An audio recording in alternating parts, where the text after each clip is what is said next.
It's Carol Marak at carolmarak.com. Welcome to Solo and Smart, my YouTube channel, where I offer achievable tips when growing older alone. And today's tip is evaluation number 5, which is evaluate your skills. So I recommend assessing your life situation. Start assessing your current circumstances.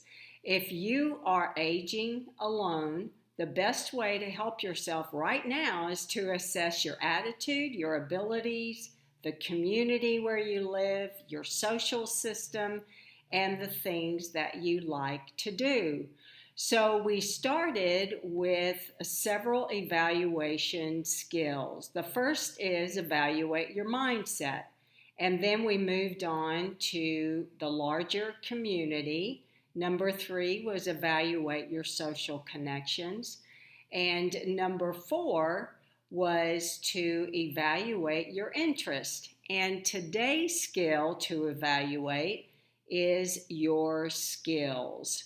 So what skills do you embrace? Relationship and social skills are 1.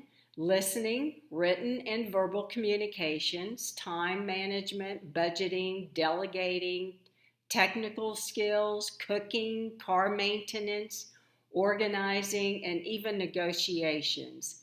Perhaps you also embrace empathy, patience, positivity, and keen observation skills. So the activities and tasks that you enjoy are worth examining because that's where you'll find your greatest strengths.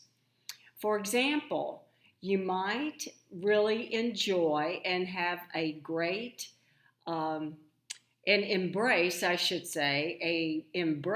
an organization.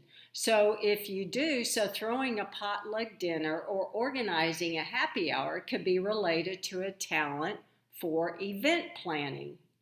Or maybe writing the neighborhood newsletter could mean that you have a gift for reasoning and problem solving, a talent for communications, or that you write good copy. And there's a lot of good skills in writing good copy. So the key to succeeding in personal or professional activities is to identify your strengths and ensure that they fit the situation or task you're undertaking. So focus on what you're good at rather than what you're capable of. Then you'll be more engaged in that particular task and able to perform at a higher level or to truly accomplish what you hope to create for yourself as you grow older. Well, thank you for joining me today, and circle back in the next day or so where I will offer more evaluation type of activities. And please subscribe to my YouTube channel, give it a like or a thumbs up, and share it with a friend. And I will see you in a few days.